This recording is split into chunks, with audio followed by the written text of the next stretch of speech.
New Chandrayaan এক মানুষের থেকেও বড় হাইটে আজ যেতে চলেছে কোথায়? আজমির শরীফ, রাজস্থান। রাজস্থান আজমের শরীফে যাচ্ছে। কিন্তু রংটা কি কিনেছো আমাদের থেকে? লাল। উনি কিনেছে লাল রঙের। কিভাবে প্যাকিং হলো দেখবো, চলো। নিউ চন্দ্রযানকে প্যাকিং করে দেওয়া হয়েছে 6 ইঞ্চি সুপ্রিম পাইপ দিয়ে। চলে যাবে কোথাও রাজস্থান আজমের শরীফ। তাহলে দাদা নিয়েছে রেড কালারের। কিরকম জ্বলবে অনুরোধ রইল, তোমাকে পাঠাবে ভিডিও। আমরা এই ভিডিওর মধ্যে দেখাবো ক্যান্ডেলটা জ্বলছে কিরকম। পাঠাবে অবশ্যই। ঠিক আছে। এটা আজমির শরীফে যদি সঠিকভাবে যেতে পারে, আজমির শরীফের রেকর্ড হবে যে রাজা স্টোর কলকাতা থেকে রাজা স্টোরসের নিউ চন্দ্রযান আজমির শরীফে খাজা গরিব নওয়াজের দরবারে জ্বলছে। আর এত বড় মোমবাতি আমি মনে করি আজমির শরীফের দরবারে এখনো পর্যন্ত জ্বলেন। আমরাও খুঁজে বেড়াচ্ছি এরকমই চন্দ্রযানকে, যে আরেক পিস কোথাও আছে কিনা, তাই জন্য পাঠানো হচ্ছে আজমের শরীফে। আচ্ছা, ধর্মের কথা পরে আসছি আমি বাতির আলোতে।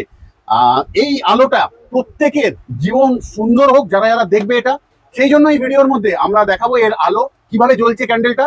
তো যারা যারা ভিডিওটি দেখবে প্রত্যেকের জীবন সুন্দর হোক, এই কামনাতেই আজকের ভিডিও শেষ করছি। কিন্তু এবার দেখে নাও ক্যান্ডেলটা জ্বলছে কিরকম। আজকের মতন গেলাম, আবারও আসবো ফিরে তোমাদের ভালোবাসার দুনিয়াতে। দেখতে থাকো কেমন জ্বলছে ক্যান্ডেলটা।